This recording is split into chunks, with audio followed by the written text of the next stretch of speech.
Good morning, everyone. So we have a special guest today, Alex. I know, Alex, you flew all the way from San Diego to meet us over here. Alex is the CEO of ClearSpeed, which is, I'll be honest, I learned about the company very recently, but some of the work that you're doing is amazing, and it intersects so many different domains. Love to hear more about you, Alex, personally, and ClearSpeed. Let's start with that. Yeah, thank you so much. It's fabulous to be here. What a place. I mean, this is really inspiring to be all around you. This is a lot of fun. I've been learning so much. I came up through the military, so not an AI background. I did 4 combat deployments. In between my second and third deployment, I convinced my best friend to do another tour. Against his wishes and his wife's wishes, he did it. We met a year later in the middle of Iraq, actually out in western Iraq, and we ran into each other just by happenstance as there was an IED in the middle of our route to continue moving north. And I asked him what his job was, and he said he was working with the Iraqi army to help them kind of gain capacity and capability, and he didn't trust them. So we took a selfie, gave each other a hug, carried on our way. The very next day, he was shot and killed by one of those Iraqi soldiers who was an insider threat from an Al-Qaeda affiliate. So this was devastating experience, and obviously personally, crushing. But I looked at the problem and said, how did this happen? How did the biggest, most dominant military in human history fail his parents, fail him, fail us? And it was, a failure of leadership, a failure of imagination. 20 years of this war that we didn't innovate to try to find a tool or technology that could help enable people working on the battlefield with partner forces. And so that's where ClearSpeed started. It started on the battlefield. We inverted the problem to say, instead of trying to use lie detectors and counterintelligence agents to find the needle in the haystack, what if you could use voice technology to be able to invert the problem and say, let's try to clear the hay. Let's get to trust faster. And that's what ClearSpeed does. It uses voice analytics to clear people very quickly through a process and alert to anomalies that help the second order effects of human follow-up happen at scale and pace. So we started on the battlefield, on the edge, and we developed the same products for the enterprise. Yeah, and now you have products in insurance, banking, and many other industries as well. Yep. It was also amazing to see how you managed to bring all of these different areas, the voice side of the world, which was Nuance and team doing their own work, AI, as well as the application of that technology. As you're working through this innovation, Alex, it'll be great for the team to know, what's the mindset and the strategy that sets people apart from really taking a problem and disrupting a market out there. Love your thoughts on that. Yeah, my thought on this is that preceding strategy is mindset, and really that boils down to culture. So for Silicon Valley is an incredible culture unto itself. It attracts, you live there, it attracts the most brilliant people on the planet. They do incredible things. But certainly that's not the exact culture I wanted in our company, and probably not in yours. I don't want people walking around barefoot playing ping pong when they should be working. But you want some freedom, and you want some ability to kind of imbue them with the sense of purpose and service, and certainly to the job that they have. And so the mindset for AI is the same mindset that you're driving any strategy in your organization, in my opinion. And for us, it's a blue-collar mindset. We've adopted that. And I love this story of Sergey Brin, when he was, very early days in Google, bringing his core team north of the Golden Gate Bridge, that majestic point, and he asked, what do you see? And one of his lead engineers said, it's exquisite. And he said, it's got to be more than that. And what he said was, this is functional. Yeah. It's built for purpose. It connects people to their families, people to their jobs so they can provide for their families. It allows people to flow into this great city. So when we build, I want it to be built not to just be exquisite unto itself, right, but to have a purpose and a functionality. Yeah. And so I think there's always a tie-in to something, whatever you and your organization have as your, in that architecture of your own culture. For us, it's blue collar, no cowards, no cowboys, no divas. For you, it's whatever you have, yes. But we cannot tolerate the progression of AI against the backdrop of work that's beautiful for beauty's sake. It has to serve the customers. Yeah, and it's amazing, because you work a lot with the defense sector. It's not only the good guys with AI, it's the bad guys with AI as well. There's just so much And we were talking earlier in the fraud space, like so much happening on that side. You have to be a step ahead from all the bad guys to kind of catch these things. So amazing work. Another question, one of the things, there's so much happening in the AI space, and I believe that there is an experimentation mindset that you also need to start to adopt. But there's always this thing about, hey, speed and agility versus how do you build things that you trust, that are secure, that manage the risk. How do you balance those things out as you build ClearSpeed and the products around that? Yeah, I mean, fundamental to it, that paradigm you just said, speed and security, it's actually what ClearSpeed does is we look at the paradigm, everyone's making a trade-off between how fast they move on something and how much rigor they put against it or diligence or whatever the application is. So it's an inelastic tension, you have it benchmarked, there's a fixed amount of units of time or resources that flow into that calculus, and you make a call and you take a risk and you do the thing. But what if you could break that tension? Like with our imaginations, could you actually use speed as security? And so what we've seen, if you think back 15 years ago, what enabled cloud was the sysadmin function, the engineers becoming one person, right? That ability for those people to do those things together. So now, what we've done is we're hiring, similar will happen with AI, with scientists and engineers. And so what we've done is we're hiring great talent that does both, right? And so they're able to handle the security, they're able to think through data, they build models, they test the models, and they write code. Right? So now you have an engineer and a scientist and a security function in one human working on a cross-functional team of other humans to do that thing. And so that speed of getting that persona, that archetype into your organization is huge. They're hard to find, but they're worth their weight in gold. Yeah, absolutely. Obviously, as we're talking, you've built this company from nothing over the last 9 years to something that's widely used across different sectors. As you went through this journey, and I'm sure there have been points where you made certain investments somewhere that worked, other did not work. What would be the advice to this team as these are enterprise leaders and they're going to invest a lot in the AI and the disruption that's coming? What common pitfalls should they avoid as they look at their own journeys? Yeah, the common pitfall that I've made many times, and I'm sure you have as well, is actually has nothing to do with technology. It's our people. As my CTO says, the technology is easy, the people are the hard bit.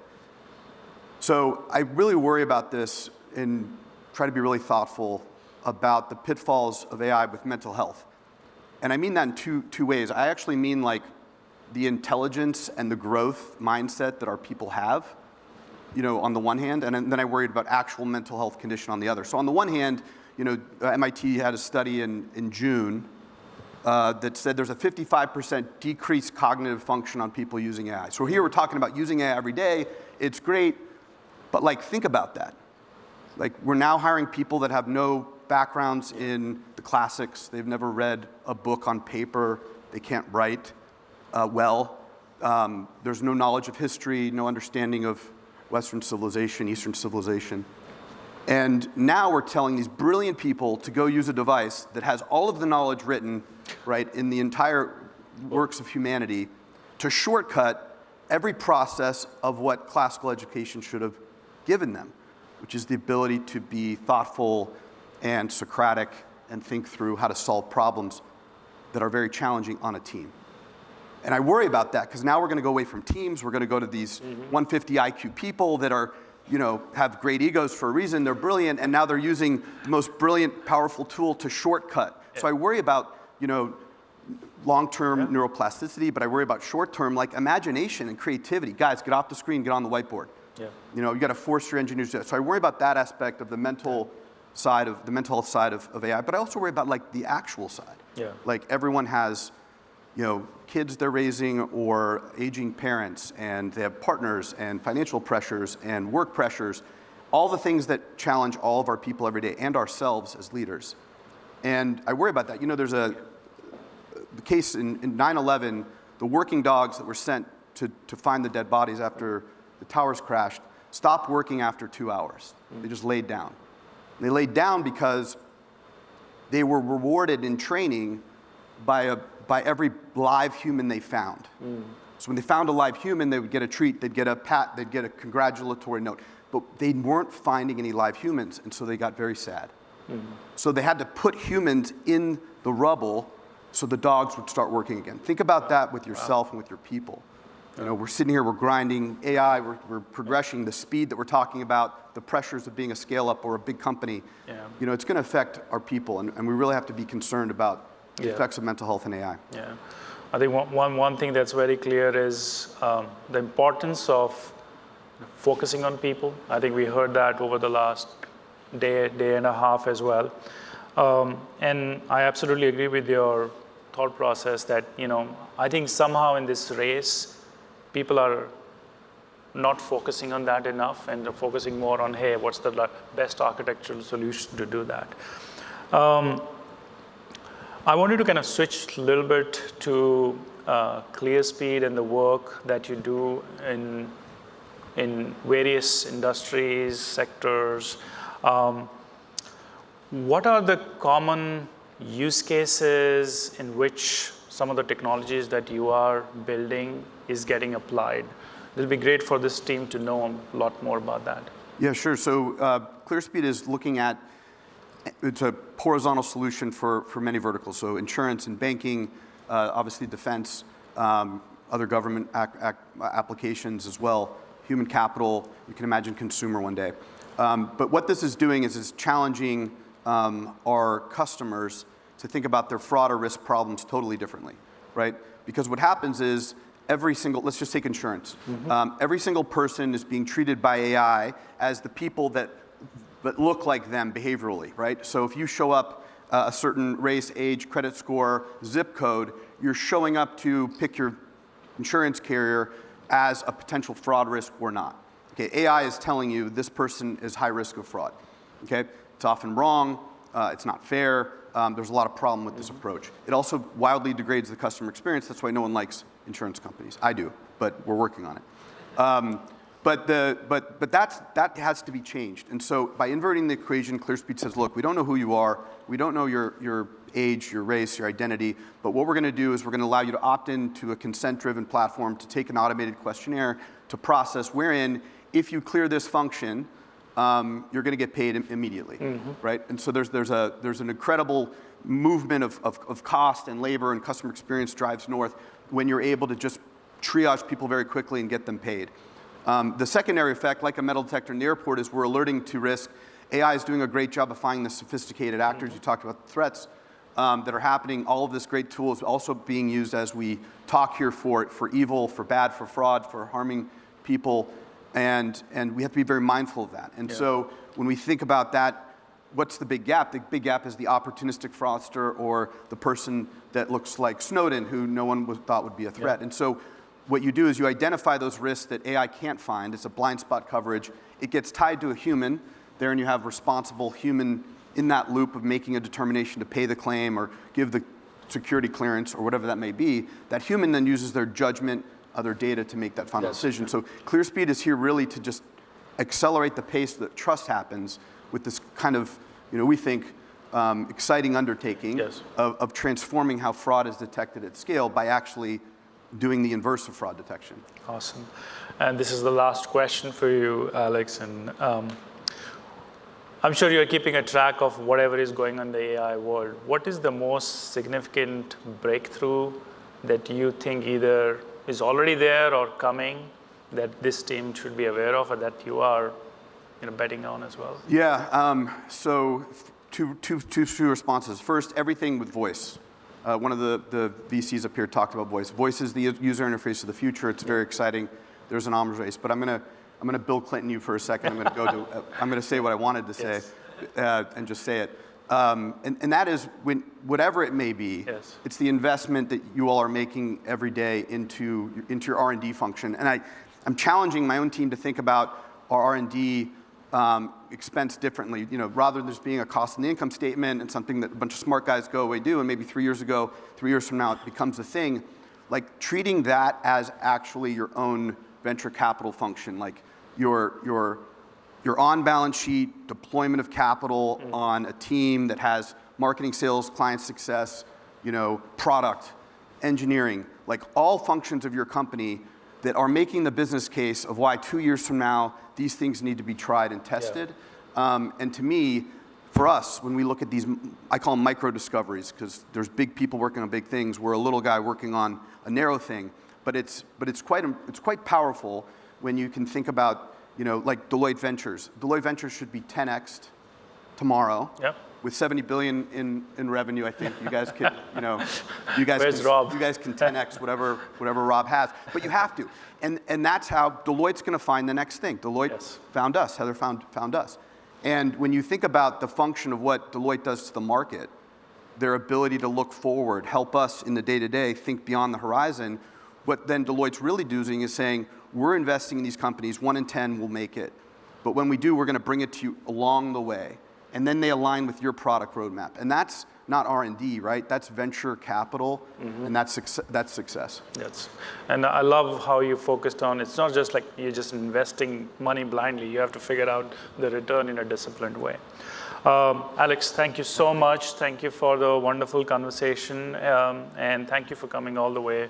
And we look forward to more partnership with ClearSpeed and making big impacts. Team, we're going to do a last 5-minute segment where I'm going to invite Heather and Jim on as well. And we're going to be here standing, including Alex. And we're going to open it up for the audience for any questions that you have that we have not answered or any top of mind things. We didn't find Connor to bring him back for the hard question he ducked out on yesterday, so he ran away completely.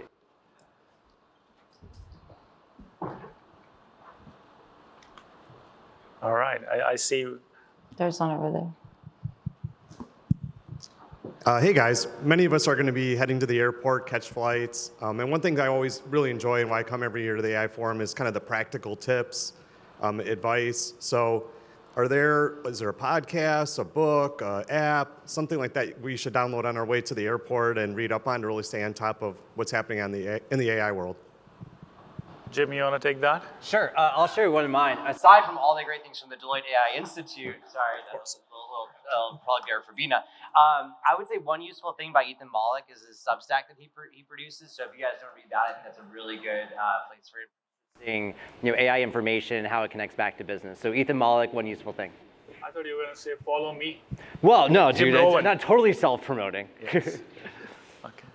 I love listening to the A16Z podcast. I just scroll through the ones that have topics around AI or CEOs that have gone through the journey and what's made it successful or what's not made it successful.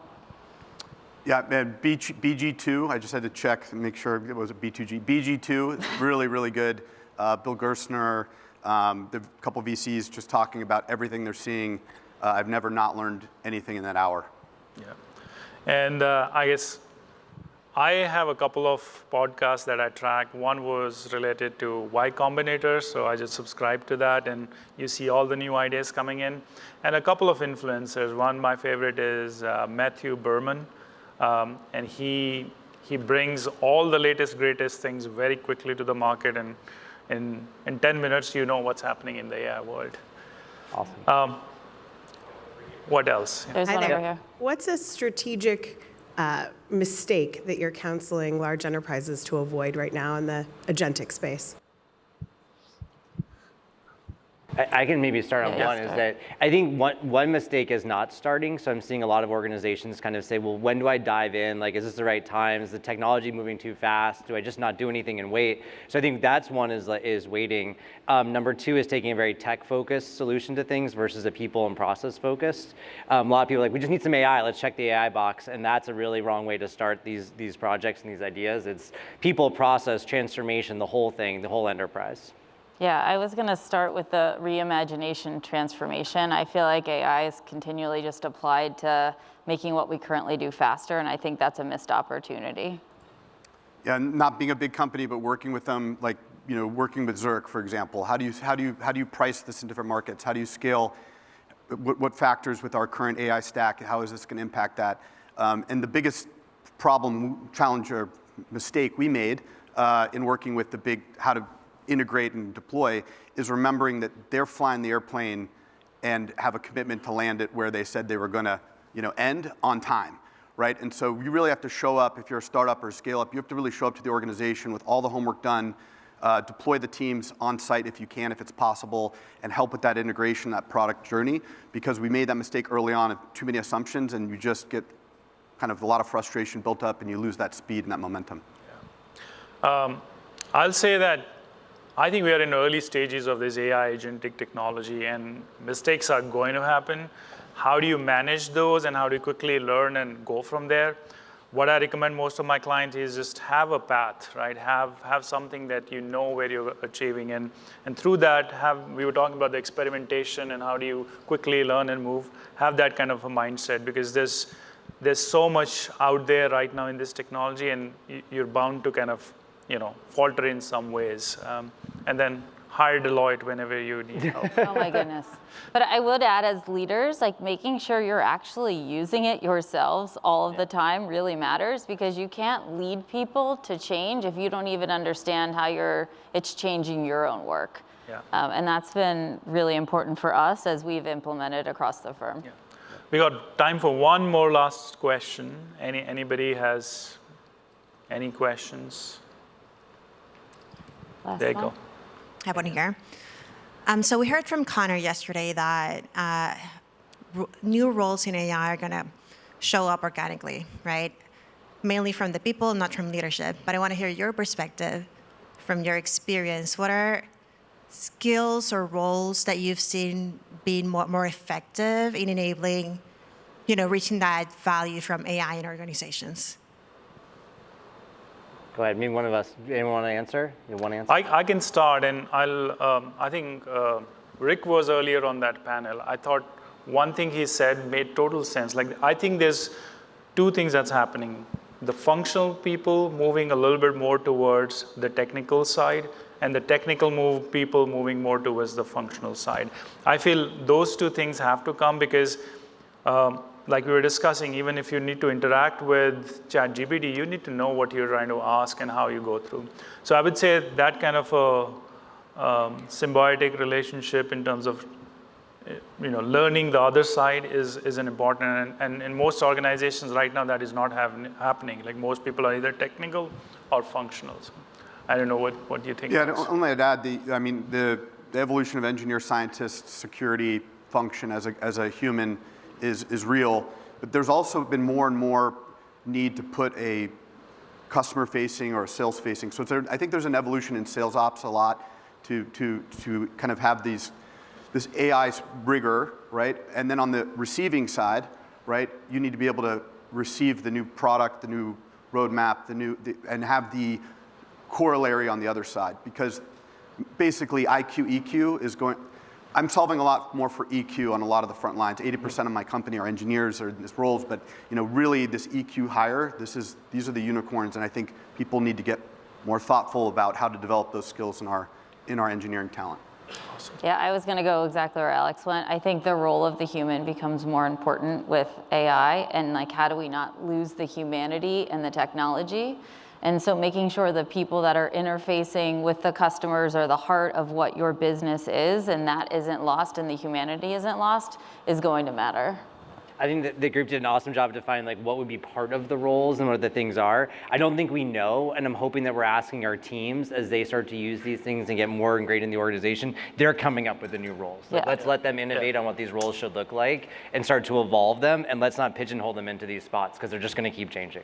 Awesome. All right, well, I will close this out. First of all, thank you all. This has been an awesome session, so really appreciate it. You will see up on the screen, I believe, but if you have not joined our LinkedIn group yet, please do. There's a ton of information out there on our platform. We have research from the AI Institute, so lots of resources for you all to use, but most importantly, like, live in the network that you built here today. Obviously, we're all on this journey together, so please stay in touch. Give us feedback. There should be a QR code coming up at some point. Like, we build these sessions for you, so tell us what you loved, what you hated, what you want to see differently. But have amazing flights. Look forward to seeing you all next year, and be in touch until then. Take care. Awesome. Thank you, guys. Open all the doors and let you out in.